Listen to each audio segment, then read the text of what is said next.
Sometimes, the people who feel most worthless are the ones who possess the greatest strength. Astrid had been told she was nothing but bad luck, cast out by her own village when the harvests failed and hunger took hold. Now she wandered alone through the northern wilderness, believing every cruel word they had spoken about her. When she stumbled into a Viking camp, exhausted and ashamed, most warriors saw only her torn clothes and tired face. But Eirik noticed something different when she lifted a heavy log without being asked. "I'm not beautiful," she whispered, unable to meet his eyes. His response would change her life forever. "I need strong, not pretty." In a world where winter could kill the unprepared, Astrid would discover that her greatest weakness might actually be her greatest gift. But what secret from her past would threaten to destroy the new life she was building? Before we jump back in, tell us where you're tuning in from, and if this story touches you, make sure you're subscribed, because tomorrow I've saved something extra special for you. The morning mist clung to the fjord like the memory of better days, and Astrid pulled her threadbare cloak tighter around her shoulders as she made her way down the rocky slope. Her worn leather pouch, the only possession that truly mattered, bounced against her hip with each careful step. Inside it lay the last remnants of her former life. A carved bone comb her mother had given her, a small iron needle for mending, and 3 copper coins that represented everything she owned in this world. The village of Greyrock had been her home for 32 winters, each one harder than the last. She could still hear the voices of the elders echoing in her mind, their words sharp as winter wind. "The crops fail when she tends them," old Bjorn had declared, his weathered finger pointing at her like an accusation. "The livestock sicken in her presence. She brings misfortune wherever she walks." It hadn't always been that way. There was a time when Astrid's hands had been considered blessed, when her touch could coax life from the most stubborn soil. She remembered the pride in her father's eyes when she was young, how he would show visitors the rows of barley and rye that seemed to grow taller under her care. "My daughter has the gift," he would say, his chest swelling with the words. "The earth speaks to her." But gifts, she had learned, could become curses when circumstances turned dark. 3 consecutive years of poor harvests had changed everything. The winter stores grew thin, children cried from hunger, and the village needed someone to blame. It was easier to point fingers at the woman who worked alone, who had never married, who lived on the outskirts, where the shadows seemed longer and the silence deeper. The truth was more complicated, as truth often is. The harvests had failed because the rains came too early or too late, because the soil had grown tired from years of overuse, because the world itself seemed to be shifting in ways the old knowledge couldn't explain. But complex truths offered little comfort to empty bellies and worried hearts. Simple explanations were what people craved, even when they were wrong. Astrid had tried to defend herself at first, standing before the village council with her head held high, presenting the rational reasons for their struggles. She spoke of crop rotation, of letting fields rest, of the strange weather patterns that had been building for years. But reason had little power against fear, and fear had taken root in Greyrock like a weed that choked out everything else. The final straw had come during the last harvest season. A child, little Sven, barely 6 winters old, had fallen ill with a fever after helping her gather the meager barley crop. The fact that half the village children were sick that autumn didn't matter. The fact that Sven recovered within days didn't matter. What mattered was that Astrid had been there when it happened, and in the minds of desperate people, proximity became causation. "Pack your things," the village chief had told her, his voice heavy with a weariness that spoke of difficult decisions and sleepless nights. "Be gone by sunrise and don't return. We can't afford to keep you here." She had wanted to argue, to fight for the life she had built, but the look in his eyes told her it would be useless. Fear had won, and once fear took hold of a community, it was nearly impossible to uproot. So she had packed her few belongings into the leather pouch, taken what little food they would spare her, and walked away from the only home she had ever known. That had been 5 days ago, and each day had brought her farther from everything familiar. The northern wilderness was unforgiving to those who traveled alone, especially as the season turned toward winter. She had foraged what she could, late berries, edible roots, the occasional fish from a stream, but her supplies were dwindling, and the nights were growing colder. The landscape around her was breathtaking in its harsh beauty.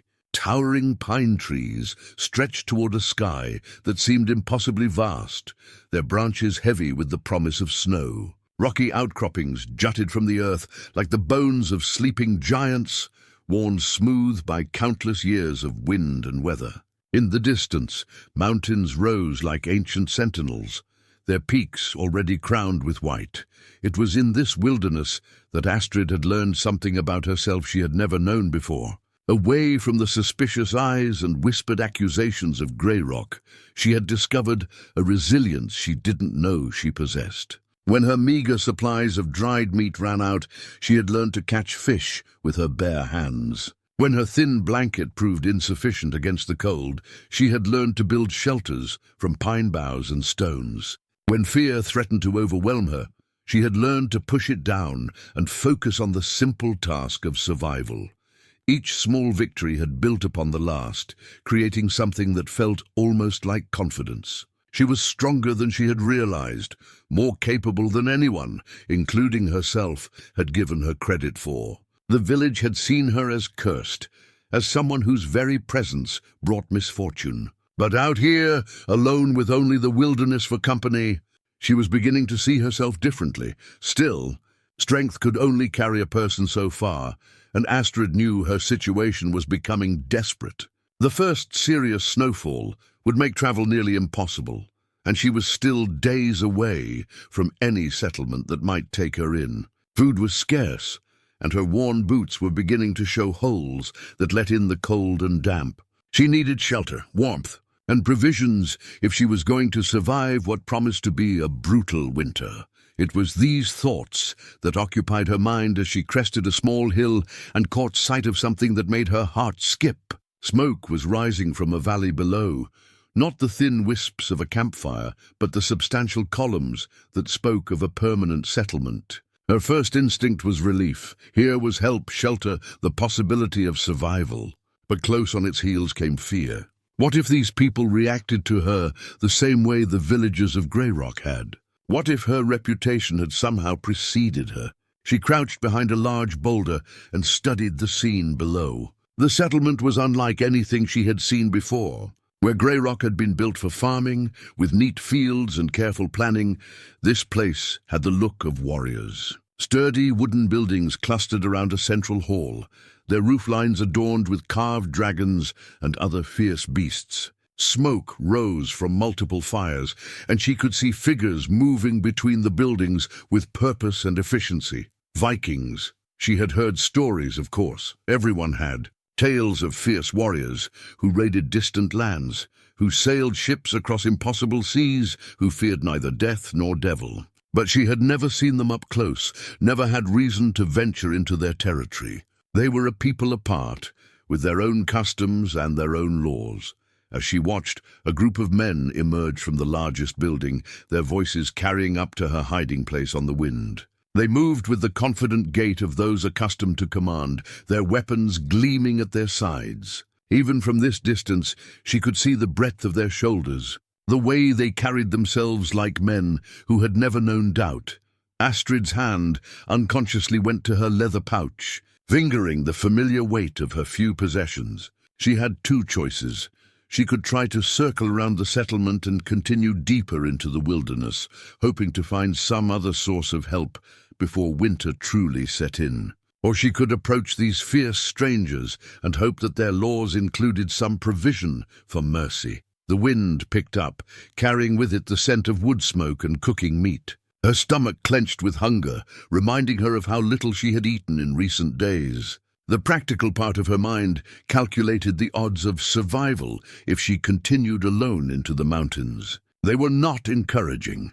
Taking a deep breath that seemed to steady her resolve, Astrid stood up from behind the boulder. She would approach them openly, honestly, and hope that these Viking warriors possessed the kind of honor the stories sometimes spoke of. She had nothing left to lose, and perhaps, just perhaps, something to gain. The walk down into the valley felt like descending into another world, each step taking her further from the life she had known and closer to an uncertain future. But for the first time since leaving Grey Rock, uncertainty didn't feel entirely like defeat. It felt like possibility, dangerous and unknown, but possibility nonetheless. As she drew closer to the settlement, she could make out more details. The buildings were expertly crafted, built to withstand the harsh northern winters. Gardens showed evidence of careful cultivation, and she could see livestock in sturdy pens. This was a community that had learned to thrive in the wilderness, not merely survive, and in that observation, Astrid found the first spark of hope she had felt in months. These were people who understood the value of strength, who respected capability over appearance. If she could prove her worth, if she could show them what she had learned about herself in these past days of solitude, perhaps they might see past the circumstances that had led her here. Perhaps they might see her as she was finally beginning to see herself. Not as a curse to be feared, but as a person of value, with skills and strength that could contribute to something larger than her own survival. The thought carried her forward, one step at a time, toward whatever awaited her in the valley below. The first Viking to spot her was a young man with bright red hair who had been hauling water from the stream. He dropped his buckets with a clatter that echoed across the settlement, water splashing across the packed earth as he called out an alarm in a language Astrid didn't recognize. Within moments, warriors began emerging from buildings, their hands moving instinctively to the weapons at their sides. Astrid stopped walking and raised her hands to show she carried no arms, though she doubted the gesture would mean much to people who could probably kill her with their bare hands. Her heart hammered against her ribs as she watched the circle of warriors form around her, their faces ranging from curious to suspicious to openly hostile. They were larger than she had expected, these Norse fighters. Even the youngest among them stood head and shoulders above her, their builds speaking of lives spent in physical labor and combat training. Their clothing was practical but well-made, leather and wool dyed in rich colors that spoke of prosperity. Silver arm rings caught the afternoon light, and the hilts of their weapons showed intricate metalwork that suggested both wealth and craftsmanship. "What brings you to our lands, stranger?" The voice came from a man who stepped forward from the group. He was older than the others, perhaps 50 winters, with iron-grey hair braided down his back and scars that mapped a lifetime of battles across his weathered face. His pale blue eyes studied her with the calculating gaze of someone accustomed to making life-and-death decisions quickly. Astrid found her voice, though it came out rougher than she intended. "I seek shelter, Lord. I have nowhere else to go." "Shelter is earned, not given," another voice interjected. This came from a woman who pushed through the circle of men, her blonde hair elaborately braided and her dress rich with embroidered patterns. Gold jewelry adorned her neck and arms, marking her as someone of high status. "We don't take in every wandering beggar who stumbles into our territory." The grey-haired leader held up a hand to silence her, but his eyes never left Astrid's face.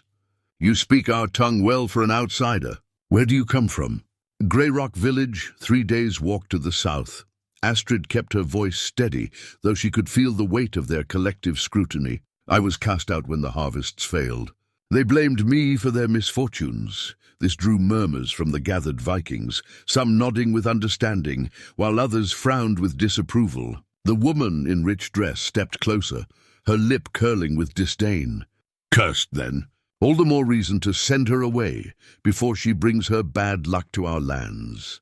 "I'm not cursed," Astrid said, more firmly than she felt. "I know how to work. I can earn my keep. Work." The woman laughed, a sound sharp as breaking ice. "Look at you, half-starved and dressed in rags.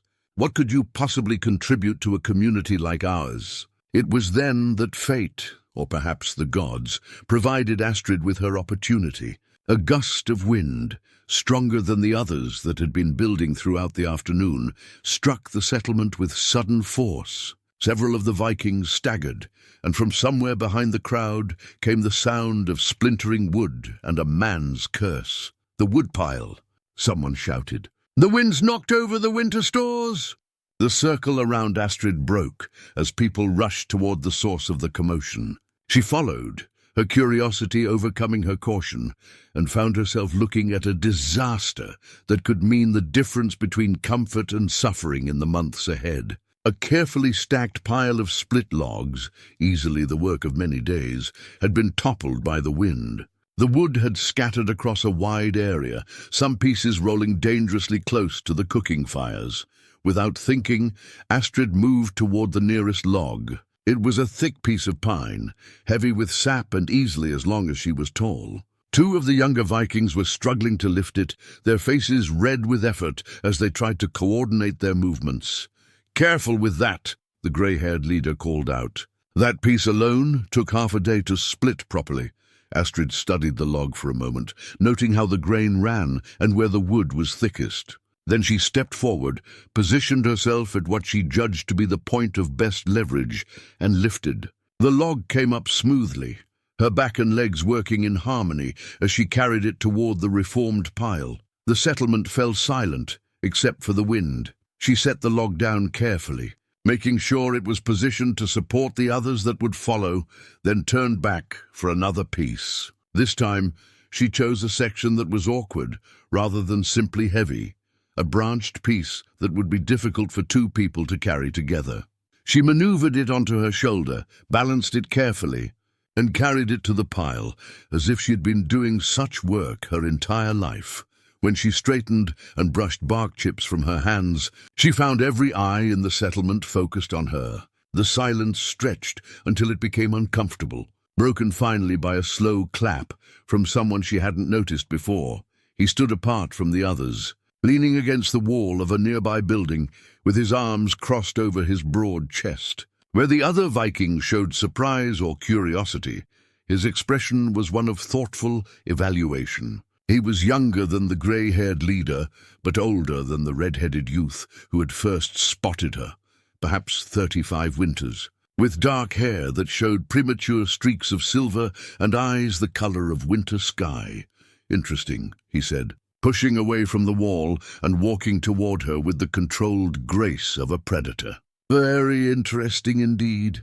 The blonde woman in rich dress found her voice first. "Eirik, surely you're not considering—" "I'm not considering anything yet, Helga," he interrupted, never taking his eyes off Astrid. "But I am observing, and what I observe is someone who sees a problem and acts to solve it, rather than standing around talking about it." He stopped directly in front of Astrid, close enough that she had to tilt her head back to meet his gaze. This close, she could see that his face told stories, a thin scar across his left cheekbone, laugh lines around his eyes that spoke of better times, and something in his expression that suggested recent grief. "What's your name?" he asked. "Astrid." "I'm Eirik. This is my settlement." He gestured toward the scattered logs. "My wood, my problem. You helped without being asked, without knowing if you'd be welcome to stay." "Why?" The question caught her off guard. She had acted on instinct, the same instinct that had made her tend her gardens in Grey Rock long after people began to whisper about her bringing bad luck. "Because it needed doing," she said simply. Eirik nodded slowly, as if her answer confirmed something he had been thinking. "The others see your appearance, the torn clothes, the thin frame, the fact that you're a woman traveling alone. They make assumptions based on what they see. And you?" Astrid asked, surprised by her own boldness. "I see someone who just lifted a log that gives my strongest warriors trouble. I see someone who knew exactly how to position herself for maximum leverage, who understood the weight distribution and moved accordingly. I see hands that know work." He paused, his gaze moving from her face to her hands and back again. "I see strength. I'm not beautiful," Astrid whispered, the words escaping before she could stop them. The admission felt like a confession. All the ugly truths the villagers of Grey Rock had forced her to believe about herself. Eirik's response came without hesitation, his voice carrying across the settlement with quiet authority. "I need strong, not pretty." The words hung in the air like a challenge, like a promise, like the beginning of something entirely new. Around them, The other Vikings exchanged glances, some nodding approval, while others frowned with concern. But Astrid barely noticed them. All she could focus on was the man standing before her, offering something she had never dared hope for, the chance to be valued for who she truly was, rather than dismissed for who others believed her to be. "The winter will be hard," Eirik continued, his voice taking on a more practical tone. "We need everyone to contribute if we're all going to survive. Can you do more than lift logs?" "I can do whatever needs doing," Astrid replied. And for the first time in months, she meant every word. Eirik smiled then, an expression that transformed his weathered features and gave her a glimpse of the man he might have been before whatever sorrow had touched his life. "Then welcome to Ironhold, Astrid of Greyrock. Let's see what you're truly made of." The first 3 days at Ironhold tested every assumption Astrid had ever held about Viking society. She had expected brutality, harsh treatment, perhaps even violence from these warrior people. Instead, she found a community governed by practical considerations and a surprisingly fair system of earned respect. Eirik had assigned her a small space in the women's quarters, a long building that housed the unmarried women and widows of the settlement. Her sleeping area consisted of a straw mattress, a woolen blanket that had seen better years, and a wooden chest for her few possessions. It wasn't much, but after nights spent sleeping rough in the wilderness, it felt like luxury.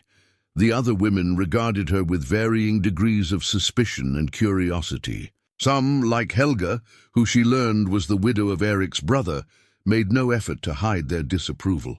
Others, particularly the older women who remembered their own struggles, showed cautious kindness. But it was Sigrid, a woman of perhaps 40 winters, with calloused hands and a no-nonsense manner, who became her first real ally. "Don't mind Helga," Sigrid had told her on the second morning as they worked together preparing the morning meal.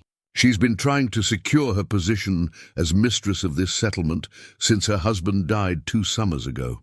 A woman like you, capable and unattached, threatens the future she's planning." "What future?"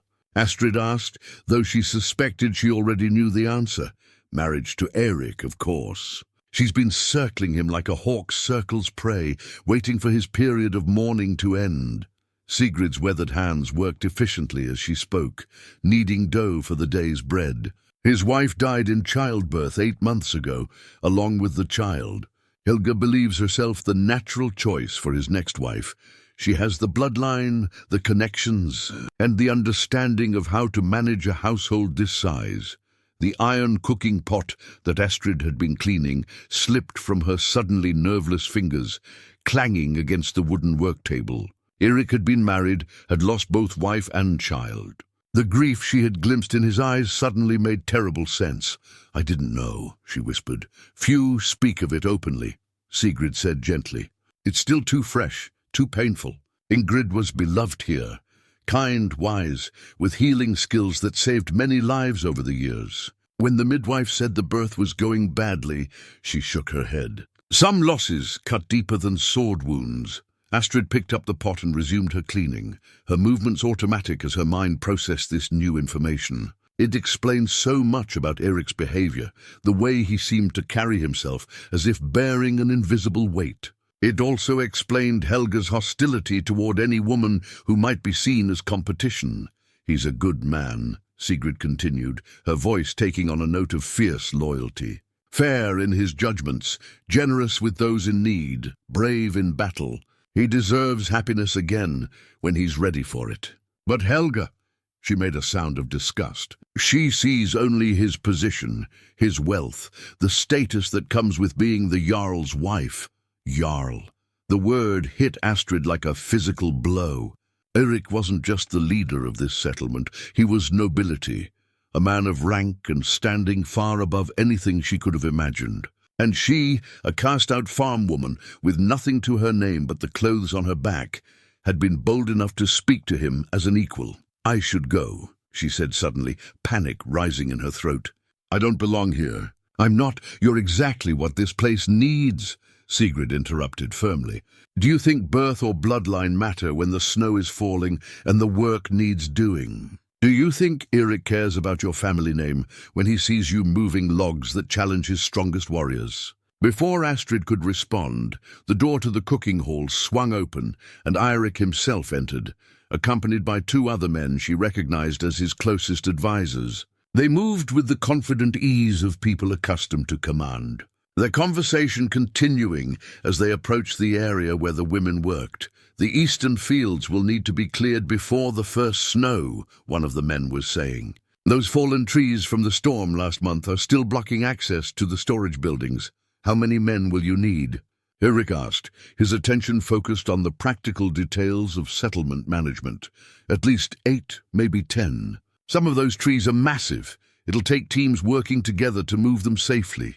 Astrid found herself listening, despite her efforts to focus on her work. The image of fallen trees, heavy and awkward to maneuver, brought back memories of her father's farm and the times they had dealt with similar problems. There were techniques for moving large timber that didn't require brute strength alone, ways of using leverage and rope that could make the impossible manageable. "Forgive me, Lord," she said before she could stop herself, then immediately regretted speaking as 3 pairs of eyes turned toward her.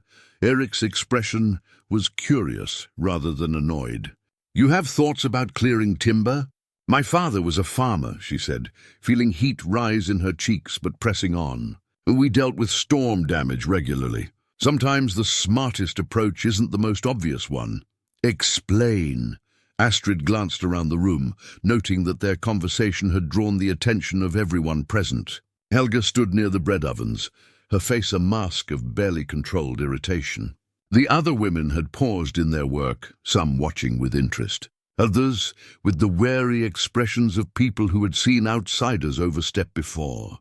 "Trees that are too heavy to lift can often be rolled," she said, her voice gaining confidence as she focused on the practical problem. "And trees that are too long to roll can be cut into sections. But the key is reading the wood, understanding how it's lying, where the pressure points are, which direction it wants to move."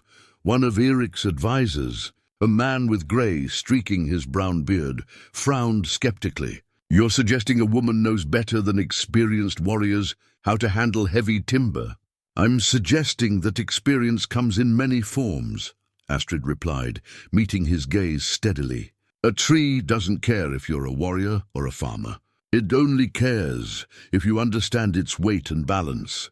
Eirik was silent for a long moment, his pale eyes studying her face as if searching for something. When he spoke, his voice carried the authority of decided judgment. "Show me, Lord." Astrid blinked, certain she had misheard. "Tomorrow morning you'll come with us to the eastern fields. Show us these techniques you speak of." He turned to his advisors. "We'll take half the usual crew. If her methods work, we'll save time and effort. If they don't," he shrugged, "we'll have lost nothing but a morning." "Eirik," Helga's voice cut across the room like a blade. "Surely you're not seriously considering taking advice from a woman who was cast out of her own village as a bringer of bad luck?" The room fell silent, except for the crackling of the cooking fires. Astrid felt every eye turn toward her, waiting to see how she would respond to the challenge. For a moment the old shame tried to rise, the familiar voice that whispered she was indeed cursed, that her presence would only bring misfortune to these people who had shown her kindness. But then she remembered the logs she had lifted, the respect in Eirik's voice when he called her strong, the feel of useful work beneath her hands. She straightened her shoulders and met Helga's hostile stare. "My village cast me out because they needed someone to blame for their troubles," she said quietly. "That doesn't mean they were right to do so. Tomorrow I'll prove that their loss is your gain." Eirik's smile was small but unmistakable. "Tomorrow, then. Dawn comes early this time of year and we have work to do." Dawn broke grey and cold over Ironhold, with the kind of bitter wind that promised winter's early arrival. Astrid had barely slept, her mind cycling between excitement and terror at the prospect of proving herself before Eirik and his men. She had dressed in her warmest clothes, which weren't saying much, and braided her hair back in the practical style she had learned from watching the other women. The eastern fields lay a quarter mile from the main settlement. Beyond, a grove of pine trees that provided natural windbreak for the storage buildings. As they walked, Astrid could see her breath misting in the cold air, and she noticed that several of the men cast dubious glances in her direction. They had the look of warriors who were humoring their jarl's odd whim, prepared to be patient, but not particularly hopeful. When they reached the damaged area, Astrid understood why the task had seemed so daunting. The storm had toppled 3 massive pine trees, each easily 60 feet in length, and thick enough that it would take 4 men holding hands to encircle the trunk. They lay across the access path to the storage buildings like fallen giants, their branches tangled together in a web of green needles and broken wood. "There," said Thorstein, the grey-bearded advisor who had questioned her the day before. "Normally we'd cut them into manageable sections and haul the pieces away with oxen. But the trees are so tangled that we can't get the animals close enough to be useful." Astrid walked around the fallen timber, studying the way they had fallen and how their weight was distributed. The other men watched her with expressions ranging from skeptical curiosity to barely concealed amusement. She could feel Eirik's eyes on her as well, though his face revealed nothing of his thoughts. "This one fell first," she said, pointing to the tree nearest the buildings. "You can tell by how the others are lying across it. Its root system was probably weakened by the wet weather we had earlier this month. Does it matter which fell first?" asked Bjorn, a younger warrior with arms like tree trunks. "They're all blocking the path equally." "It matters, because it tells us about the stress points," Astrid replied, continuing her circuit around the fallen timber. "See how this second tree is balanced on the first? Most of its weight is being supported, which means if we can shift the bottom tree slightly, the second one will roll on its own." She knelt beside the massive trunk, running her hands along the bark to feel for the natural irregularities that would affect how it moved. The men exchanged glances, and she heard someone mutter something about women's intuition in a tone that wasn't entirely complimentary. "We'll need rope," she said, standing and brushing dirt from her hands, "and something to use as a fulcrum. That boulder there should work. 2 men with good leverage can move something that would require 8 men lifting directly." Thorstein scratched his beard skeptically. "And if you're wrong? If the tree rolls the wrong way and damages the storage buildings? Then you'll have learned something valuable about listening to cast-out women," Astrid replied dryly, earning a snort of surprised laughter from Bjorn. Eirik stepped forward, his decision made. "Get the rope. We'll try her way first."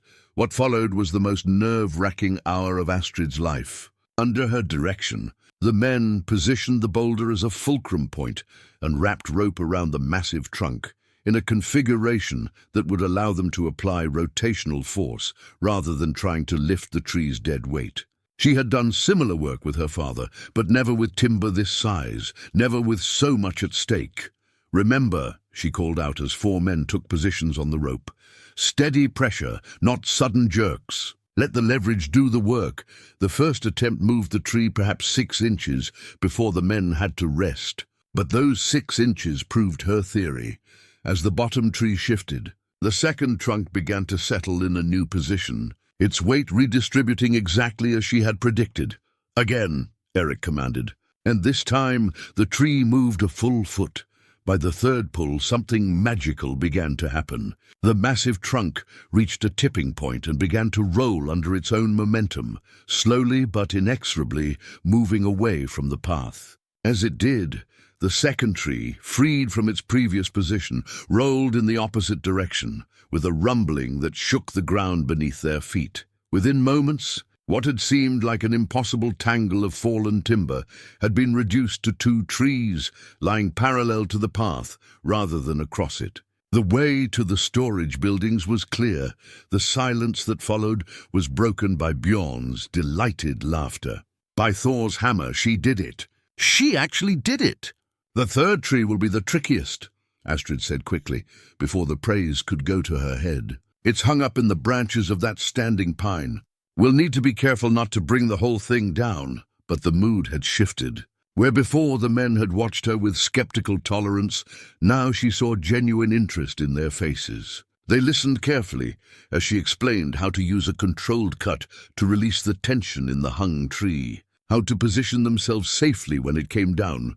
2 hours later, all 3 trees had been cleared from the path, and the men were already making plans to cut them into lumber for winter projects. The task that had been estimated to take most of the day with a full crew had been completed by mid-morning, with half the usual number of workers. "Where did you learn such techniques?" Eirik asked as they walked back toward the settlement. "My father," Astrid replied. "He said that smart farmers work with nature instead of fighting against it. Heavy things want to fall, water wants to flow downhill, and wood wants to move in the direction of its grain. If you understand those desires and work with them instead of against them, you can accomplish things that seem impossible." "Your father sounds like a wise man." He was. He died 3 winters ago, during the first bad harvest. The pain of that loss still ached, made worse by the knowledge that his death had marked the beginning of her troubles in Grey Rock. After that, people began to blame me for things that had always been natural misfortunes. They walked in comfortable silence for a while, the crunch of frost-hardened leaves beneath their feet the only sound. When Eirik spoke again, his voice carried a thoughtful quality that made her look at him more closely. "Grief makes people do strange things," he said. "Sometimes they lash out at those closest to them, as if pain could be transferred from one person to another like a physical burden." Astrid sensed there was more behind his words than simple philosophy, but she didn't press. Instead, she said quietly, "Sigrid told me about your wife. I'm sorry for your loss." Eirik's step faltered slightly, but when he continued walking, his voice was steady. "Ingrid would have liked you. She believed that strength came in many forms, and she had little patience for those who judged others by appearance rather than actions. She sounds like a remarkable woman." She was. He was quiet for a moment, then added, "She would have been pleased to see what you accomplished today." She always said that the best solutions often came from unexpected sources. As they approached the settlement, Astrid could see people gathering near the main hall. Their attention focused on the returning work party. Word of their success had apparently preceded them, because several women had emerged from the various buildings to see the results of the morning's experiment. Helga stood among them, her expression carefully neutral as she watched Astrid walk beside Eirik, but there was something in her eyes, a calculation, a measuring that spoke of new concerns and perhaps new strategies. "You've made an impression," Thorstein observed, following Astrid's gaze. "Not all of it friendly, I'd wager." "I'm not here to make friends," Astrid replied, though she felt a chill that had nothing to do with the morning air. "I'm here to survive." "Sometimes," Eirik said quietly, "those two things are more connected than we'd like to admit." The success in the eastern fields marked a turning point in Astrid's position at Ironhold, though not in ways she had entirely anticipated. Word of her timber-moving techniques spread quickly through the settlement, and soon she found herself consulted on various practical problems that had previously stumped the community's problem solvers. When the grain storage building developed a persistent leak that threatened the winter food stores, it was Astrid who noticed that the problem wasn't with the roof itself, but with ice dams forming in the gutters. When several of the settlement's children fell ill with a stomach ailment that had the healer baffled, Astrid quietly suggested checking the water source and discovered that a dead animal upstream had been contaminating the supply. Each success brought her greater respect from most of the community, but it also intensified the scrutiny from those who viewed her growing influence with suspicion. Helga's hostility had evolved from open disdain to something more subtle and dangerous, a campaign of whispered doubts and carefully planted suggestions that Astrid's rapid acceptance was somehow unnatural. "She's been here barely a fortnight," Astrid overheard Helga saying to a group of women as they worked on mending winter clothes. "Yet she's managed to position herself at Eirik's right hand, offering advice on matters she knows nothing about. Don't you find that convenient?" The bronze needle that Astrid had been using to repair a tear in her cloak slipped, pricking her finger and drawing a small bead of blood. She was hidden behind a partition in the women's quarters, having sought a quiet corner to work on her mending, but Helga's voice carried clearly through the thin wooden walls. "What are you suggesting?" asked Ragnhild, an older woman whose husband served as one of Eirik's lieutenants. "I'm not suggesting anything," Helga replied with false innocence. "I'm simply observing that some people have unusual gifts for making themselves indispensable very quickly, almost as if they had assistants." The implication hung in the air like smoke from a poorly banked fire. Astrid closed her eyes, recognizing the familiar pattern. First came the subtle suggestions, the planted doubts. Then would come the whispered accusations, the fearful glances, the gradual erosion of trust that would eventually make her position untenable. "You're talking about sorcery." Sigrid's voice cut through the murmurs that had followed Helga's words. "Be careful what accusations you make, Helga. Such charges require proof, and the consequences for false witness are severe." "I'm making no accusations," Helga said smoothly.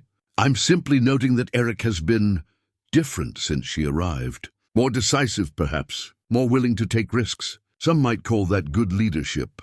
Others might wonder about the source of such sudden changes." Astrid's hands clenched into fists, the needle forgotten, as anger warred with despair in her chest. She had been foolish to think that geography could protect her from the same patterns that had destroyed her life in Grey Rock. People were people, and fear of the unknown was a constant regardless of whether they called themselves farmers or warriors. That evening, as she helped prepare the communal meal, Astrid found herself watching the interactions around her with new eyes. She noticed how some of the women avoided direct contact with her, how conversations sometimes faltered when she approached. The seeds of doubt that Helga had planted were already beginning to take root. It was Eirik himself who forced the issue into the open. 3 days after the overheard conversation, he called for a settlement meeting in the Great Hall, something that typically happened only when important decisions needed to be made. As the community gathered around the central fire, Astrid felt the weight of dozens of eyes upon her and knew that whatever came next would determine her future at Ironhold. "There have been whispers," Eirik began without preamble, his voice carrying easily through the large space. "Suggestions that unnatural influences are at work in our community. I think it's time we address these concerns directly." He stood near the fire, the flickering light casting shadows across his weathered features and making him appear every inch the warrior chieftain. Around the hall, people shifted uncomfortably, many glancing toward Helga, who sat with carefully composed dignity among the other women of status. "Astrid of Grey Rock," Eirik continued, his pale eyes finding her in the crowd. "You've been among us for 3 weeks. In that time, you've contributed to our welfare in ways that have impressed many and concerned others. Some question whether your abilities are natural, whether your advice comes from knowledge or from other sources." The hall fell silent, except for the crackling of the fire. Astrid stood slowly, feeling as if she were moving through thick water. This was Grey Rock all over again, the gathering, the accusations, the inevitable conclusion. But something had changed in her during these weeks at Ironhold. Where once she might have accepted the judgment with resignation, now she felt the stirring of righteous anger. "Lord Eirik," she said, her voice steady despite the hammering of her heart. "What exactly am I being accused of?" "Sorcery," Helga said before Eirik could respond, rising from her seat with dramatic timing. "The use of unnatural arts to influence minds and events. How else do we explain your sudden arrival, your rapid acceptance, your uncanny ability to solve problems that have challenged our best minds?" Murmurs rose from the assembled crowd, some supportive of Helga's position, others clearly uncomfortable with the direction of the conversation. Astrid saw fear in some faces, curiosity in others, and something that might have been sympathy in the eyes of those who had worked closely with her. "I am accused." Then of being too useful too quickly, Astrid said, her voice taking on an edge that surprised even her, of having practical knowledge that threatens those who prefer their positions to be based on birth rather than ability. The directness of her response sent a ripple of shock through the hall. It was one thing to defend oneself against accusations of sorcery, quite another to challenge the social order that placed some people above others based on lineage rather than merit. "You dare," Helga began, but Eirik's raised hand silenced her. "Let her speak," he commanded, his eyes never leaving Astrid's face. "I want to hear how she answers these charges." Astrid took a deep breath, drawing on reserves of courage she hadn't known she possessed. "I am the daughter of a farmer, trained from childhood in practical arts that keep communities alive. I understand soil and crops and weather because my survival depended on that understanding. I know how to move heavy objects because I've spent years clearing storm damage and building repairs. I can solve problems because I've spent my life facing problems that couldn't be ignored or wished away." She paused, looking around the hall at faces that ranged from hostile to thoughtful to openly curious. "If that makes me a sorceress," she continued, "then every farmer's daughter in the northern lands practices magic. If my knowledge threatens some of you, perhaps you should ask yourselves why competence is seen as dangerous while ignorance is considered noble." The silence that followed her words was profound, broken only when a voice spoke from the back of the hall. "She speaks truth." It was old Thorvald, a grizzled warrior whose opinion carried weight due to his age and battle experience. "I've seen her work. There's nothing unnatural in it, just knowledge applied with intelligence and courage. And I've seen her healing touch with the sick children," added Britt, the settlement's primary healer. "She knew to check the water source because she understood how illness spreads, not because spirits whispered in her ear." Other voices began to join in, Sigrid defending her character, Jorstein grudgingly admitting that her timber techniques had saved them valuable time, even young Bjorn praising her willingness to take on difficult tasks without complaint. But it was Eirik's voice that cut through the growing debate. Quiet but carrying absolute authority. "Enough." The hall fell silent again. "I have heard the accusations, and I have heard the defenses. Now I will give my judgment." He stepped closer to the fire, the light casting his shadow large across the back wall of the hall. "Astrid of Greyrock, you stand accused of practicing sorcery to influence our community. How do you answer this charge?" Astrid straightened her shoulders and met his gaze directly. "I am guilty, Lord, of having knowledge that some find inconvenient. I am guilty of working harder than is expected of a woman in my position. I'm guilty of refusing to be ashamed of abilities that were given to me by years of honest labor." She paused, then added quietly, "I am not guilty of sorcery, and I challenge anyone who claims otherwise to provide proof beyond their own fears and jealousies." The hall erupted in voices, some calling for evidence, others demanding her expulsion, still others shouting support for her courage in challenging the accusations directly. But through it all, Astrid kept her eyes on Eirik, reading the subtle shifts in his expression as he weighed her words against the politics of his position. When he raised his hand for silence, the hall gradually quieted, though tension remained thick as morning mist. "I have my answer," he said simply. And Astrid's fate hung in the balance of his next words. Eirik's judgment, when it came, was both simpler and more complex than anyone in the hall had expected. "The accusations of sorcery are groundless," he declared, his voice carrying the weight of absolute authority. "I have watched Astrid work with my own eyes.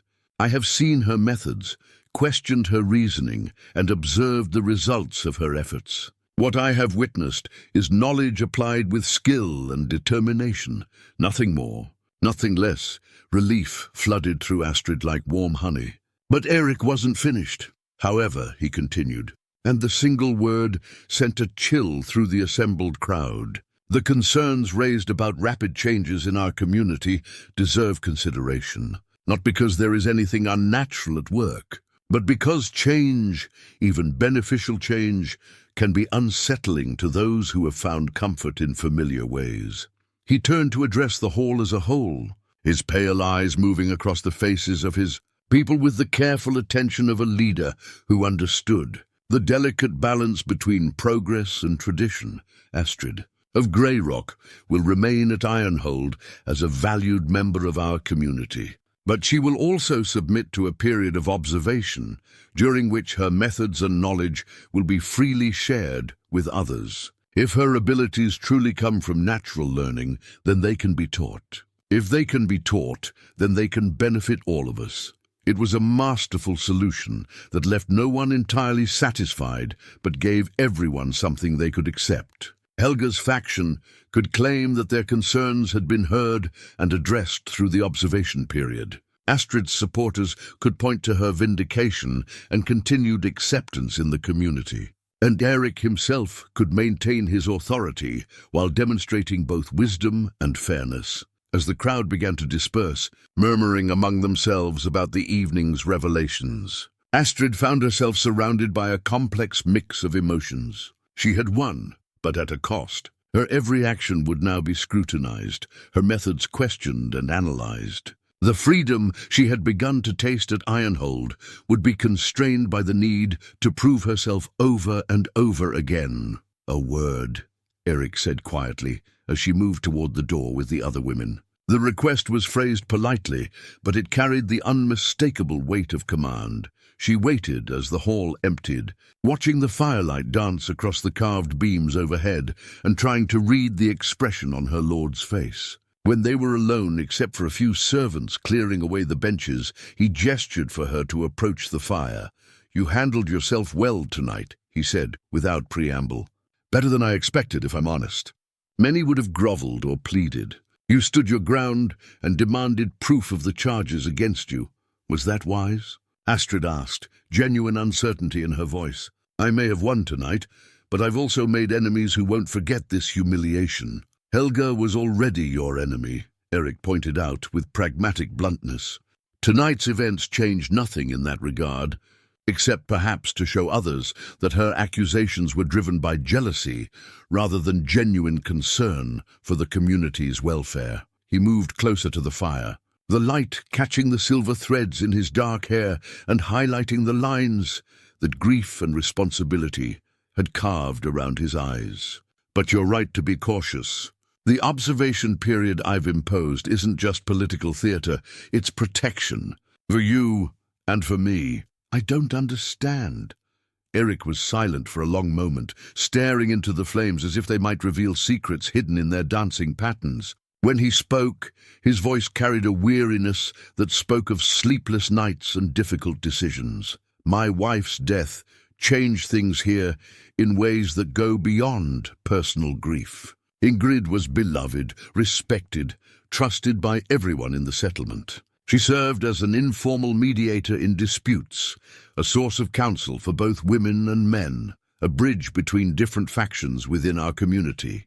Astrid began to understand where his thoughts were leading. "And without her, those factions are less stable." "Exactly. Helga represents the traditional nobility, those who believe that status comes from bloodline and established connections. She has support among the older families, the ones who remember when Ironhold was smaller and more homogeneous." He gestured toward the empty benches where the night's crowd had sat. "But we've grown. We've absorbed refugees from failed settlements, taken in skilled workers who weren't born to privilege, accepted warriors whose loyalty was earned rather than inherited. Like me." "Like you," he agreed. "And every success you achieve, every problem you solve, is seen by Helga's faction as a threat to the natural order they believe should govern our society. They fear that merit-based advancement will undermine their inherited positions." The fire popped and crackled, sending sparks spiraling up toward the smoke hole in the roof. Astrid watched them rise and disappear, thinking about the implications of what Eirik was telling her.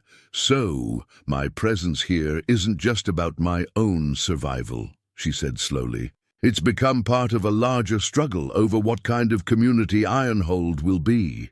You're more perceptive than most would give you credit for," Eirik said with what might have been approval. "Yes, your success or failure has implications beyond your personal fate. If you prove that outsiders can contribute meaningfully to our welfare, it strengthens the position of others, like you. If you fail, or if you're forced to leave, It sends a message that tradition and bloodline matter more than ability and effort. The weight of that responsibility settled on Astrid's shoulders like a heavy cloak. She had come to Ironhold seeking nothing more than survival, a place to weather the coming winter and perhaps begin rebuilding her life. Instead, she found herself at the center of a conflict that could determine the future direction of the entire settlement. "What happens during this observation period?" she asked. "What exactly will be expected of me?" "You'll continue your regular duties, but with additional requirements. Any techniques you use, any knowledge you apply, must be explained and demonstrated to others. Think of it as teaching, sharing what you know so that others can verify its naturalness and learn from your experience. And if someone claims they can't replicate what I do, if they suggest that my success must come from supernatural sources." Eirik's smile was grim. "Then they'll have to explain why, if your methods are truly supernatural, you're willing to teach them to everyone who's interested in learning." It was clever, Astrid had to admit.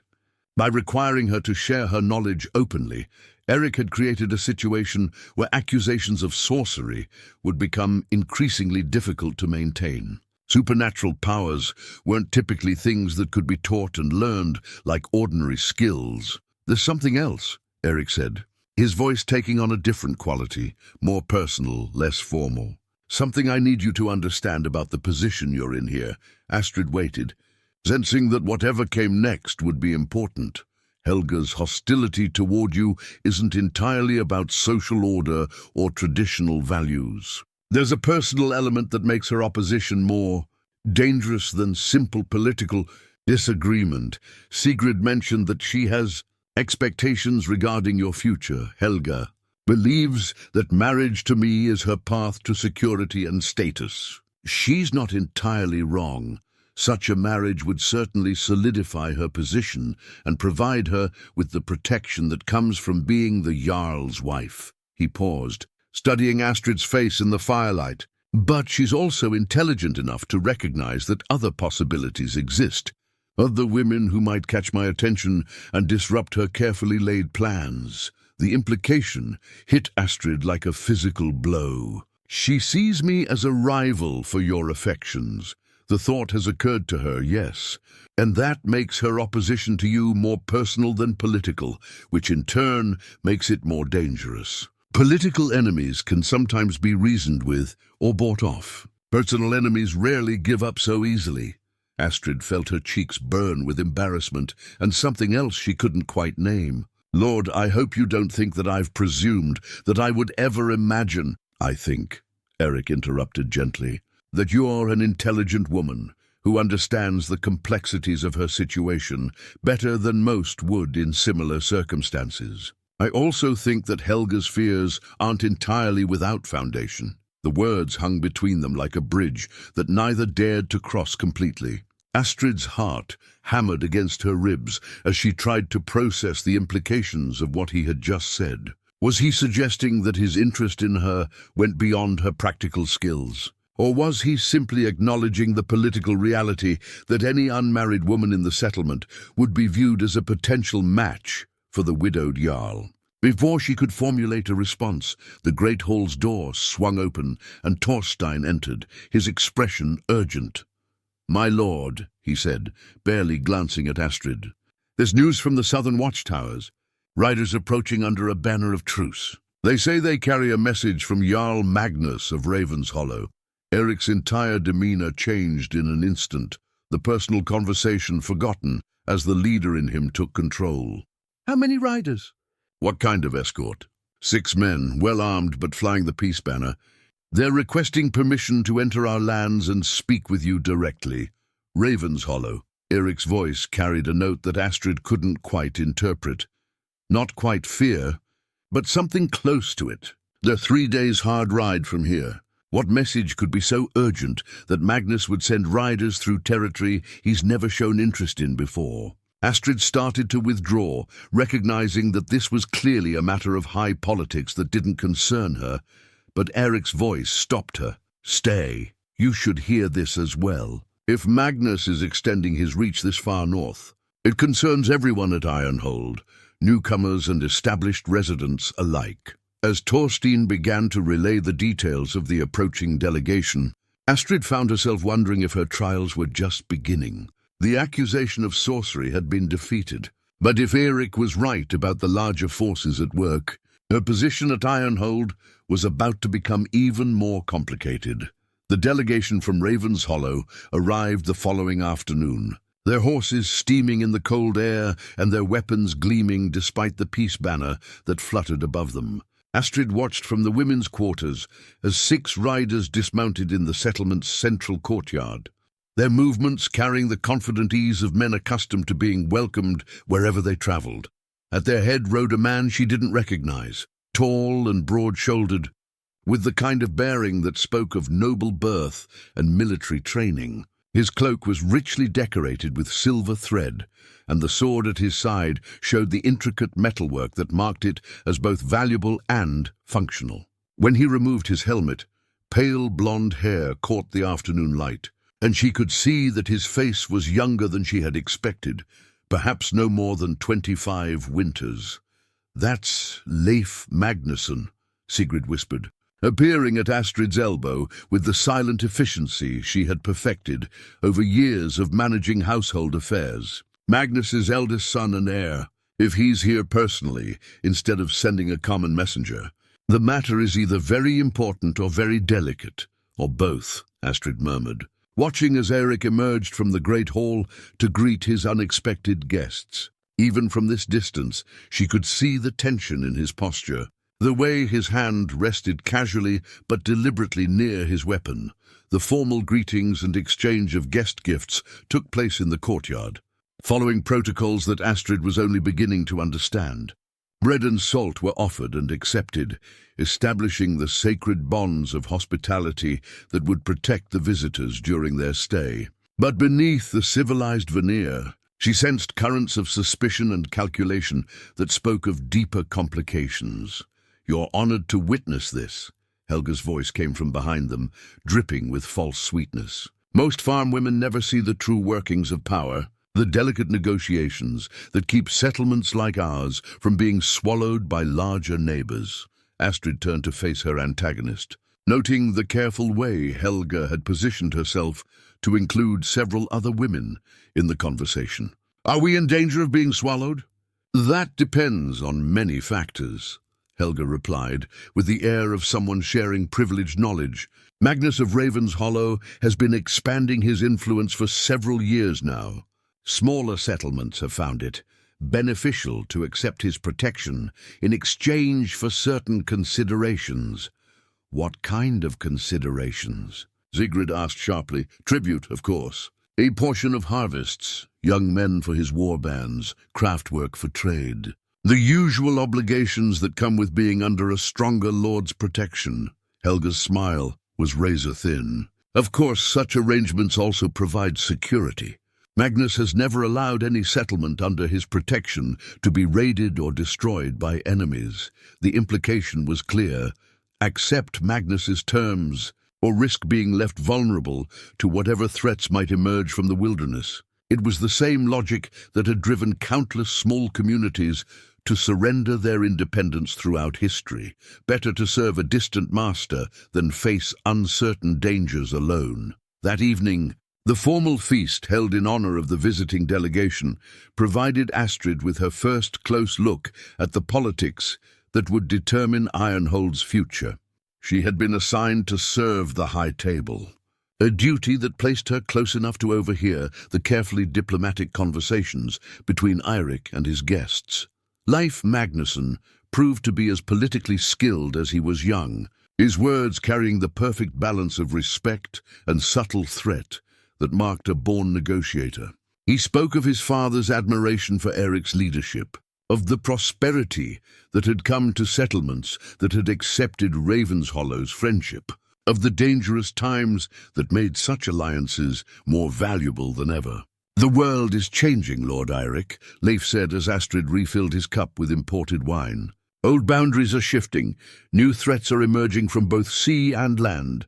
A settlement like yours, prosperous, well-positioned, but relatively small, faces challenges that would test even the wisest leadership. Ironhold has weathered many challenges, Eirik replied carefully. Our people are strong, our defense is adequate, our stores well supplied for the coming winter. Indeed, your reputation for practical leadership is well known. My father speaks often of your tactical genius during the border conflicts 5 years ago. Leif's compliment was smoothly delivered, but his pale eyes held a calculating quality that reminded Astrid uncomfortably of a merchant evaluating goods for purchase. Those were different times, with different circumstances. True, which is why my father believes that new times call for new alliances, new ways of ensuring mutual prosperity and security. Leif leaned forward slightly, his voice taking on the tone of someone sharing valuable secrets. There are rumors, Lord Eirik, disturbing reports from the Eastern Territories. Ship movements that suggest large-scale raiding plans, mysterious delegations from distant lands, preparations that speak of conflicts larger than anything we've seen in recent memory. Astrid nearly dropped the wine pitcher as the implications hit her. If Leif was telling the truth, then Eirik's concern about protecting Ironhold went far beyond simple political maneuvering. They were discussing the possibility of actual warfare, of threats that could destroy everything the settlement had built. Rumors have a way of growing larger with each telling, Eirik observed. But Astrid could hear the underlying tension in his voice. These are more than rumors, my lord.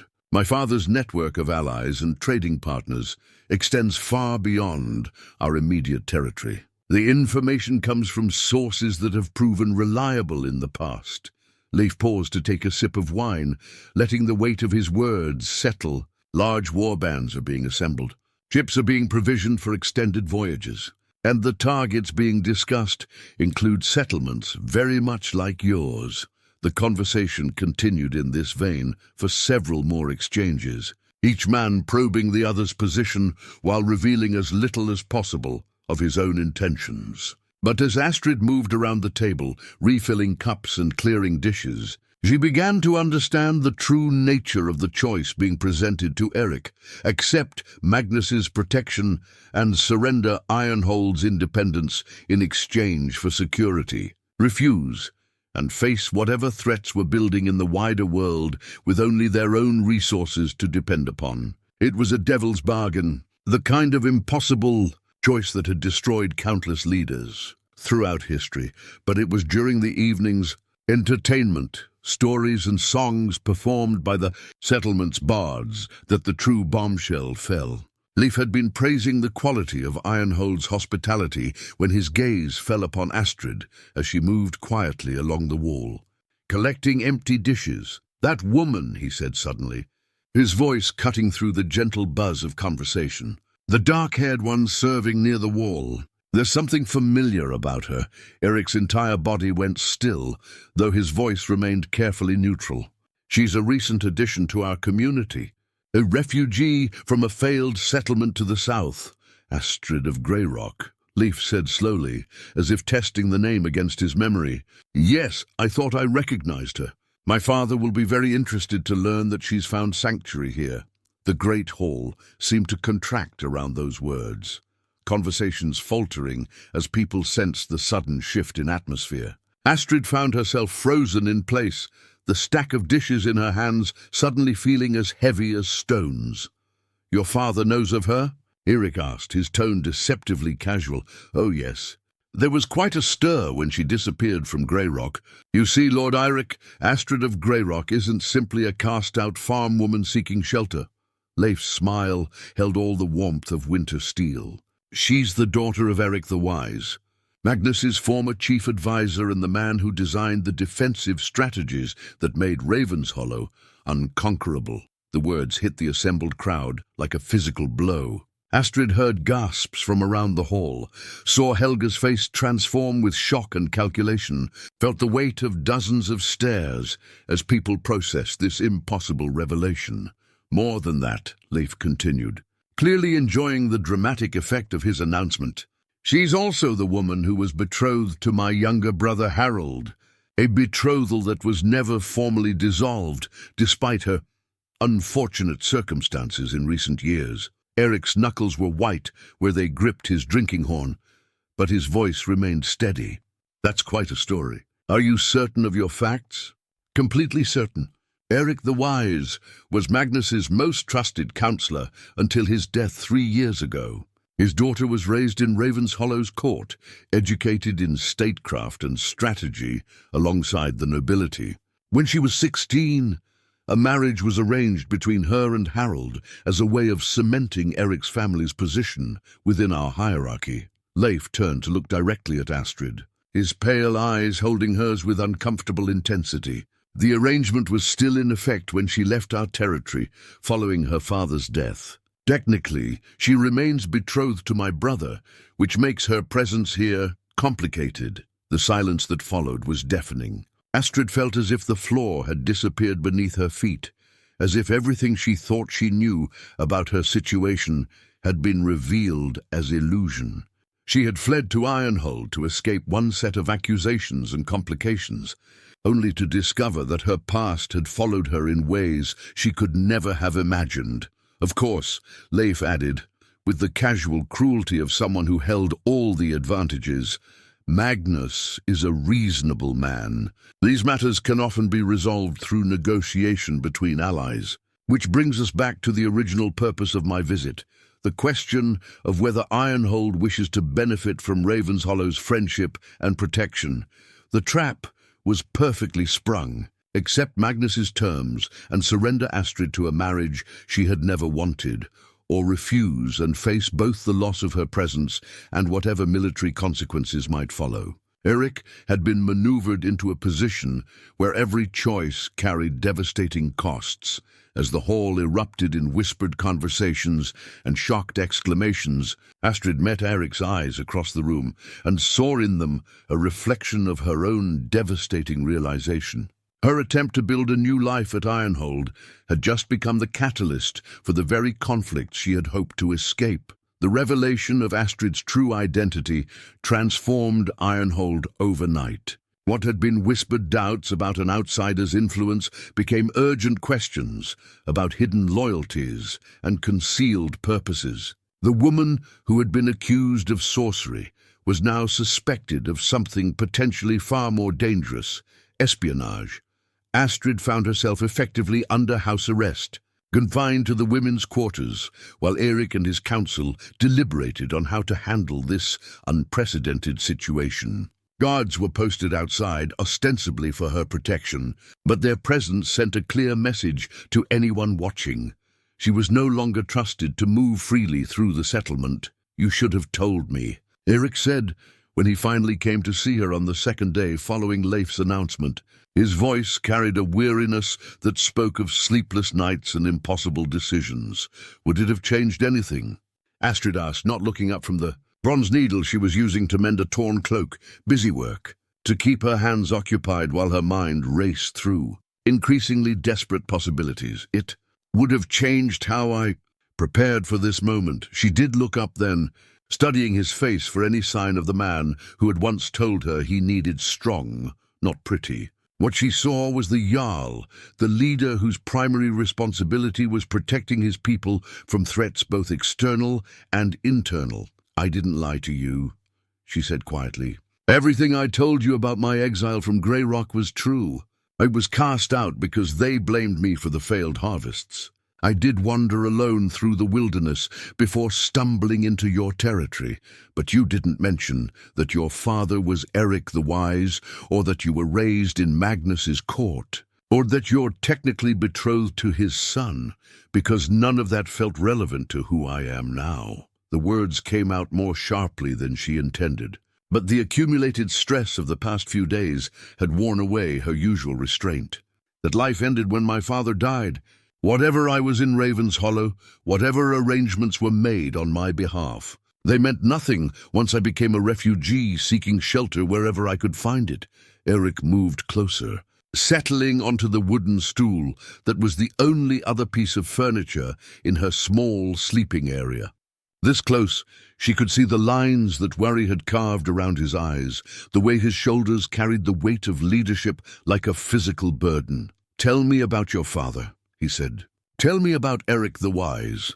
Astrid set down her mending and stared at her hands, remembering. He was the most intelligent man I ever knew. He could look at a military situation and see patterns that others missed, anticipate enemy movements 3 steps ahead of their actual execution. Magnus relied on him completely for strategic planning, and he taught you everything he could. Strategy, logistics, the psychology of leadership, the economics of warfare. He said that knowledge was the only inheritance that couldn't be stolen or lost to bad fortune. She smiled bitterly. He was wrong about that last part. What happened when he died? Everything changed. Magnus had always tolerated my education because of his respect for my father, but without Eirik's protection, my position became uncomfortable. The other court families saw me as an outsider who had risen above her proper station. The betrothal to Harold was maintained, but it became clear that I was expected to be grateful for any marriage that would secure my future. Eirik leaned forward, his pale eyes intense. Did you love him, Harold? The question caught her off guard. I barely knew him. He was 5 years younger than me, more interested in hunting and drinking than in anything resembling serious conversation. The betrothal was political, arranged by our fathers to cement alliances. Love never entered into it, but you were still bound by it when you left Ravenshollow. Technically, yes, but I never intended to honor it. I planned to travel far enough away that the connection would become meaningless. Find some community where I could build a new life based on my own abilities, rather than my father's legacy. Like Grey Rock. And when that failed, like Ironhold. She met his gaze directly. I never intended to bring my past troubles to your door, Eirik. You have to believe that. He was silent for a long moment, weighing her words against the evidence of his own observations. When he spoke, his voice carried the careful neutrality of a man trying to separate personal feelings from political necessities. I believe you didn't intend it. But intent doesn't change the reality of our situation. Leif has made it clear that Magnus considers you to be under Ravenshallow's authority. If I refuse to return you, it becomes an act of defiance that could bring his full military might against us. And if you do return me, then I lose someone whose abilities have proven valuable to our community, and I send a message that Ironhold bows to pressure from larger neighbors. His smile was grim. Either choice weakens us, just in different ways. Astrid stood and moved to the small window that provided her room's only natural light. Outside, she could see the normal activities of the settlement continuing. Children playing between the buildings, women tending gardens, men working on repairs and preparations for winter. It was a peaceful scene that belied the tensions churning beneath the surface. There's a third option, she said without turning around. Which is? I leave. Not as your captive being returned to Magnus, but as a free woman choosing her own path. It removes the immediate cause of conflict while preserving your authority to make decisions about your own people. She heard him stand, felt his presence behind her as he approached the window. And where would you go? Winter is coming and there are no other settlements within reasonable travel distance. I survived in the wilderness for 5 days before finding Ironhold. I can do it again. That was late autumn. This is nearly winter and you'd be traveling without supplies or proper equipment. His voice carried a note of something that might have been pain. You'd be dead within a week. Better dead free than alive in a marriage I never wanted. The silence stretched between them, filled with the weight of unspoken possibilities and abandoned hopes. When Eirik spoke again, his voice was so quiet she had to strain to hear it. Is that truly what you believe? That death is preferable to life under Magnus's authority? Astrid turned to face him, seeing in his expression a vulnerability that he rarely allowed others to witness. I believe that some things matter more than survival, dignity, self-determination, the right to shape your own destiny, rather than having it imposed by others, even if those others include people who care about your welfare. The question hung between them like a bridge neither dared to cross completely. Astrid felt her heart racing as she tried to read the meaning behind his carefully chosen words. Do you care about my welfare, Eirik? Or do you care about the loss of a useful asset? His answer came without hesitation. Both, and the fact that I can admit to both should tell you something about how complicated this situation has become. Before she could respond, the sound of raised voices from the courtyard drew their attention back to the window. Below, they could see Leif Magnusson engaged in what appeared to be a heated discussion with Thorstein and several other members of Eirik's council.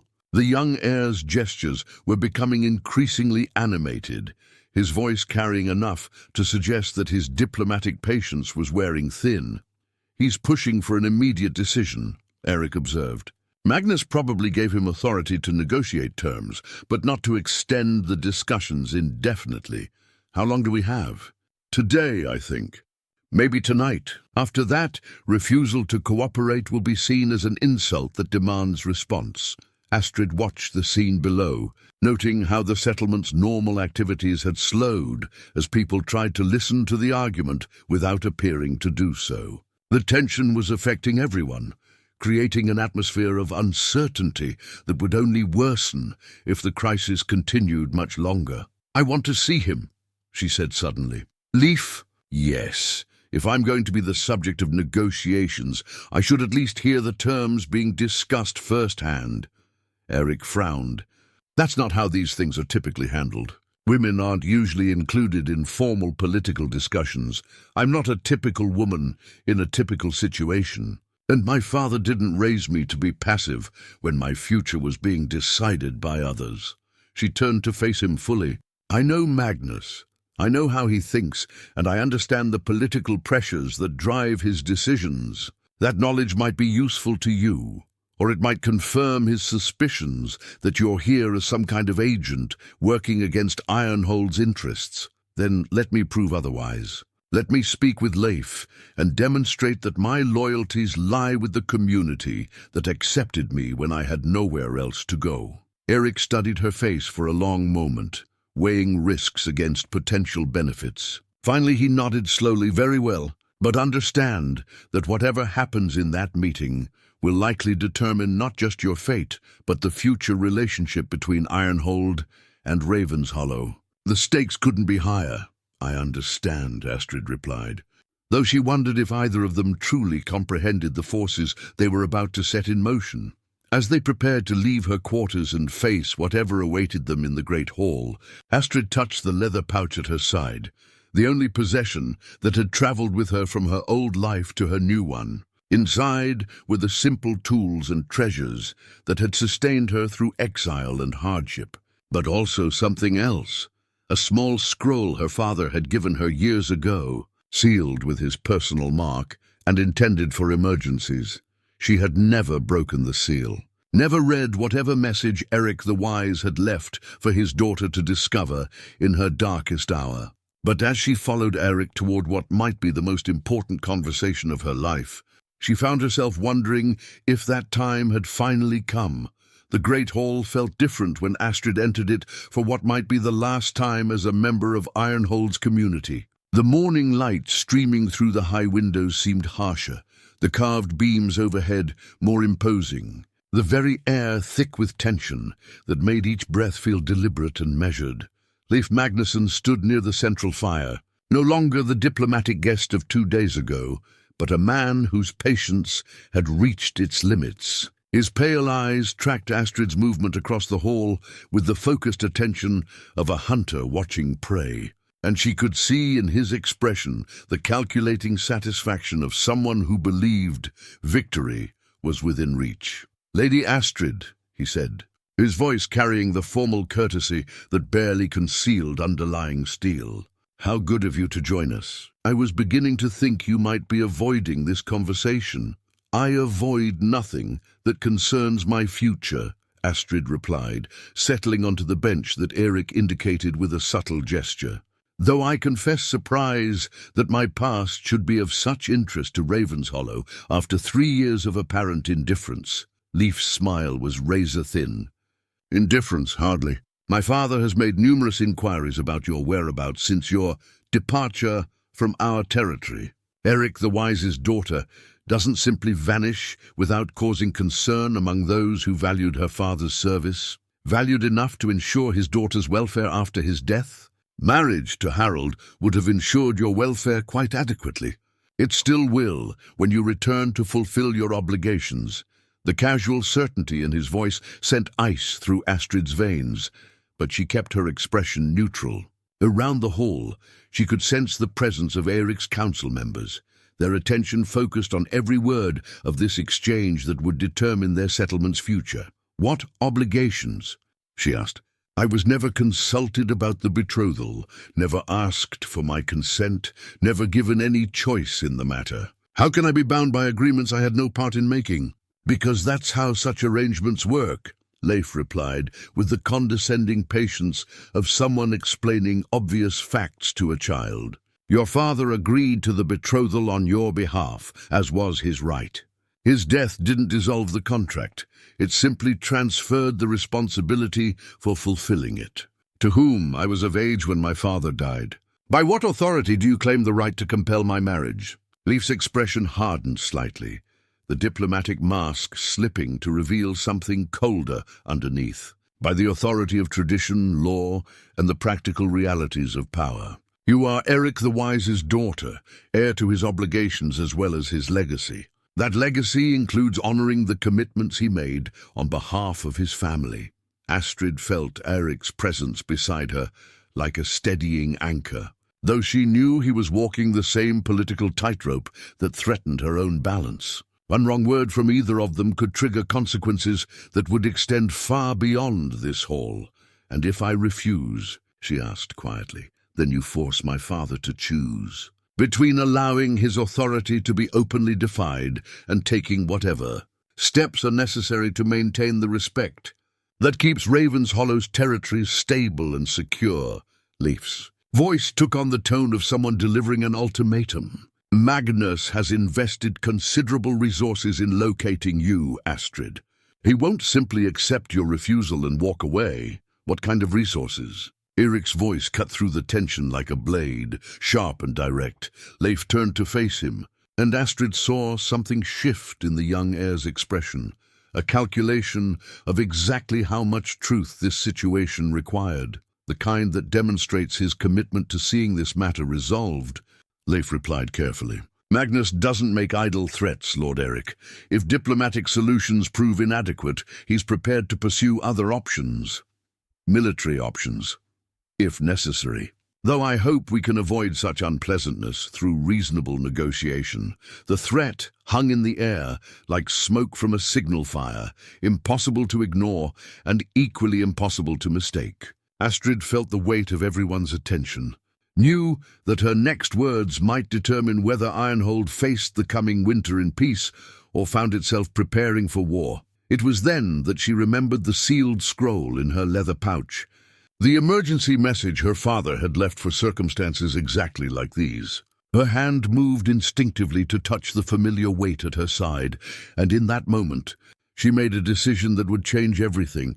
"I need to show you something," she said, her voice cutting through the tense silence. "Something that might alter the terms of this discussion considerably."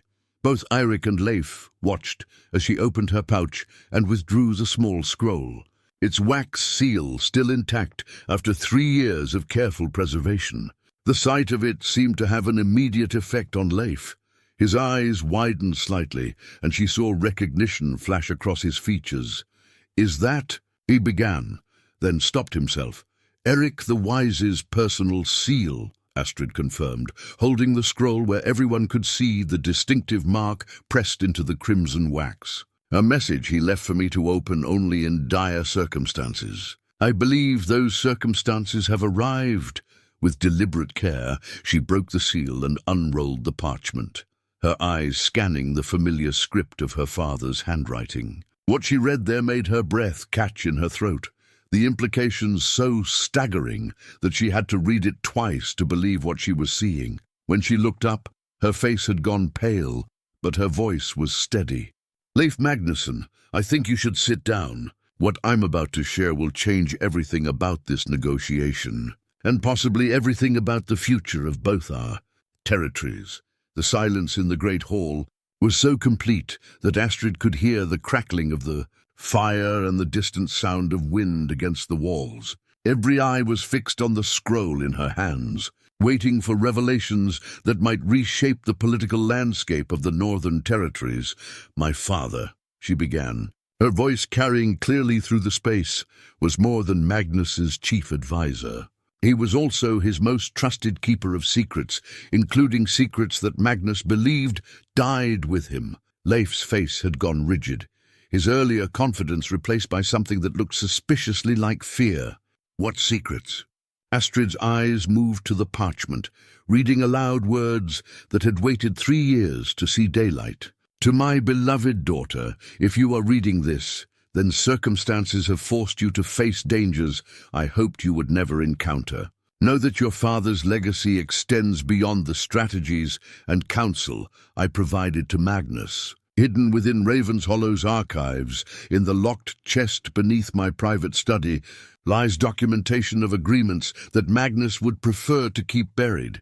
She paused, letting the implications sink in before continuing. "Trade arrangements with southern kingdoms that violate the Northern Territories' treaty obligations. Tribute payments from settlements that believe themselves to be independent allies. And most damaging of all, correspondence detailing Magnus's plans to systematically absorb smaller communities through manufactured conflicts and false flag operations."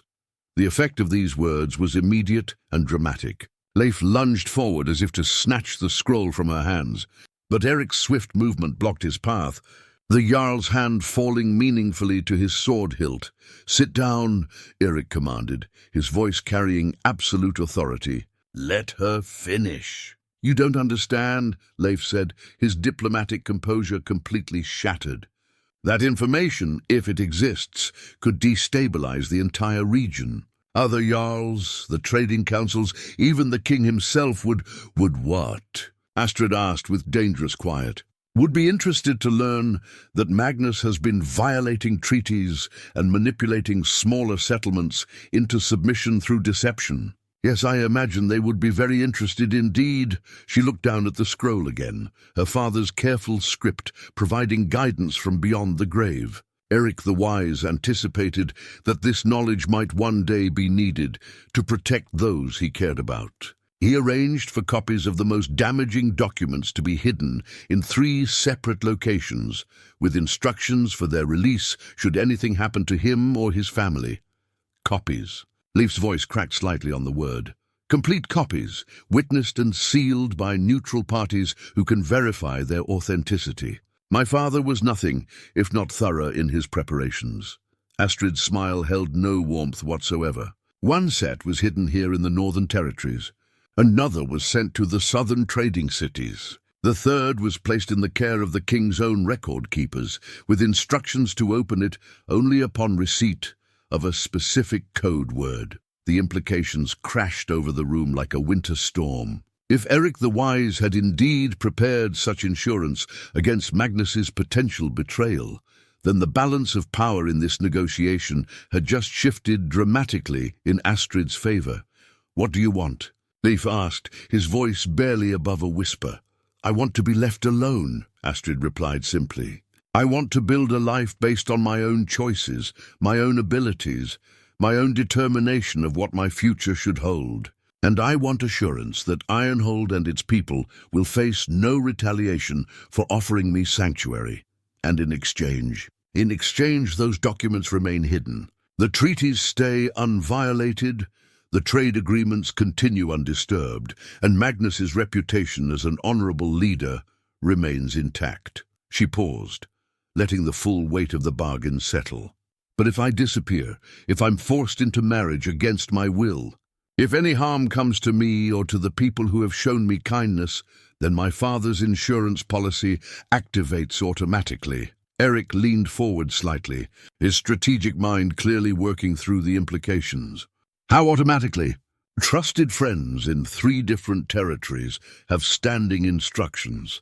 If they don't receive confirmation of my continued welfare every 6 months using a code that only I know, then they release everything. It was my father's way of ensuring that his daughter would never be powerless, even in circumstances he couldn't anticipate. Leif's face had gone ashen. "You're talking about destroying my father's entire political position. The alliances he's built, the territories he's unified, the trade networks he's established, all of it would collapse if those documents became public. Then perhaps he should have considered that before attempting to force his former advisor's daughter into a marriage she never wanted." Astrid replied with steel in her voice. "Actions have consequences, Leif. Your father taught mine that lesson repeatedly. Now he gets to learn it himself." The young heir was silent for a long moment, clearly calculating options and finding none of them particularly appealing. When he spoke again, his voice carried the weight of defeat.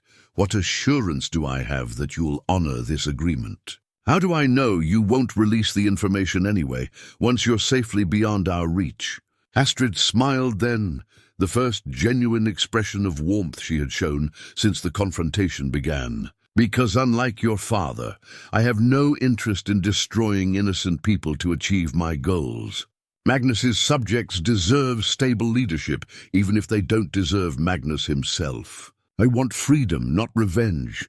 And if my father refuses to accept these terms, then he'll discover just how thoroughly Eirik the Wise prepared for that possibility." Her voice carried the quiet confidence of someone who held all the crucial cards. "The choice is his to make, but the consequences will be his to live with as well." The delegation from Raven's Hollow departed the following morning, their horses kicking up clouds of frost-hardened earth as they rode south toward whatever reception awaited them. Leif Magnusson had said little during his final night at Ironhold, his diplomatic composure restored, but his eyes holding the haunted look of a man who had discovered that the world was far more dangerous than he had imagined. Astrid watched them leave from the same window where she had first glimpsed the settlement's smoke rising. From the valley below, the circle felt complete somehow, though she knew that what had ended was only the beginning of something entirely new. "Any regrets?" Eirik asked, joining her at the window as the last of the riders disappeared beyond the tree line. "About refusing to return to Raven's Hollow?" "None whatsoever." She turned to study his profile, noting the way the morning light caught the silver threads in his dark hair. "About the methods I used to secure that freedom? Perhaps a few. Your father's insurance policy was real enough, though perhaps not quite as comprehensive as I made it sound." Her smile held a note of rueful honesty. Eirik the Wise was thorough, but he was also pragmatic. The documents exist, and they're damaging enough to cause Magnus serious problems if they became public. But the automatic release mechanism, she shrugged, that was partly theater, designed to make the threat feel immediate and unavoidable. Eric's chuckle held genuine appreciation. "Remind me never to negotiate against you when the stakes are high. You have your father's gift for making the possible sound inevitable. I learned from the best, though I hope I'll never have to use such tactics again." They stood in comfortable silence for a while, watching the normal activities of the settlement resume now that the crisis had passed. Children emerged from buildings where they had been kept safely out of sight during the tense negotiations. Women returned to their interrupted household tasks. Men went back to the endless work of preparing for winter's arrival. "What happens now?" Astrid asked. "Now we continue the work of building a community worth defending," Eirik replied. "The observation period I imposed after Helga's accusations will continue, but I suspect it will prove what I already knew, that your abilities come from knowledge and effort, not supernatural intervention, and Helga will adapt to the new reality or find herself increasingly isolated. The revelation about your background has actually strengthened your position here considerably. It's one thing to resent a refugee who rose quickly through merit alone. It's quite another to challenge someone whose father was Eirik the Wise and who just outmaneuvered Magnus of Raven's Hollow in a direct confrontation." Astrid nodded, understanding the political calculus, even as she felt a pang of sadness for the simpler acceptance she had briefly experienced. "So I trade one kind of scrutiny for another, perhaps. Or perhaps you'll find that respect earned through demonstrated capability is more durable than respect based on sympathy for your circumstances." Before she could respond, a commotion from the courtyard drew their attention. A messenger had arrived, his horse lathered with sweat and his clothing showing the signs of hard travel. As they watched, Thorstein emerged from the great hall to receive whatever urgent news the rider carried. Too soon for word from Magnus, Eirik observed, his hand instinctively moving toward his weapon. And coming from the wrong direction. The messenger's report, when it reached them, confirmed Eirik's assessment while adding new complications to their already complex situation. The rider brought word from the Eastern Territories, where the rumors of large-scale military preparations that Leif had mentioned were proving unfortunately accurate. A coalition of sea raiders, Thorstein explained as he briefed Eirik and his inner council. Multiple clans working together under a single war chief. They've been hitting coastal settlements all summer, growing stronger with each successful raid. Now they're moving inland, and the pattern suggests they're heading this way. Timeline? Eirik asked, with the crisp efficiency of a military commander. 2 weeks, maybe 3 if the weather slows them down. But they're well organized and well supplied. This isn't a simple raiding party looking for quick plunder. They're moving like an army with conquest in mind. Astrid felt the familiar chill of approaching crisis, the sense that fate was once again conspiring to disrupt any possibility of peaceful stability. But alongside the fear was something else, a recognition that her knowledge of military strategy, inherited from her father and honed through years of observation, might once again prove valuable. What's their probable objective? She asked, her question directed to the room in general rather than any specific person. Thorstein glanced at Eirik, who nodded permission for him to answer. Control of the river valleys, most likely. Establish a permanent presence inland where they can't be easily dislodged by naval action, which makes settlements like ours natural targets, Eirik added grimly. We're large enough to be worth taking, isolated enough to be difficult to reinforce, and positioned to control access to the interior territories. Then we'd better start preparing, Astrid said quietly. Because if Magnus was telling the truth about the scope of this threat, refusing his protection means we'll be facing it alone. The weight of that reality settled over the room like a heavy blanket. Eirik had successfully defied one of the most powerful jarls in the Northern Territories, but the cost of that independence was about to be tested by fire and steel. We'll need every advantage we can find, Eirik said, his eyes moving to meet Astrid's gaze. Every scrap of knowledge, every innovative strategy, every person willing to fight for what we've built here. Then you'll have them, Astrid replied with quiet certainty. All of them.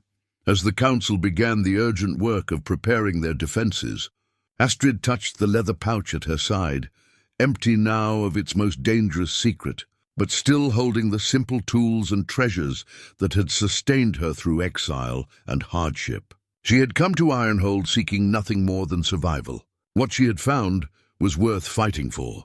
The coming battle would test everything they had built together, but for the first time since leaving Greyrock, Astrid felt ready to face whatever challenges awaited. She had discovered her own strength in the wilderness, proven her worth in the settlement, and secured her freedom through courage and intelligence. Now it was time to defend it all. Winter was coming, and with it, the trial that would determine whether Ironhold's independence was a brief moment of defiance or the foundation of something that could endure. But whatever the outcome, Astrid knew she would face it as herself, not as Eirik the Wise's daughter, not as Magnus's unwilling subject, but as a woman who had learned to value strength over beauty and earned her place through merit rather than birthright. The story that had begun with exile and shame had become something far different, a tale of resilience, community, and the courage to forge a new identity when the old one proved insufficient for the challenges ahead.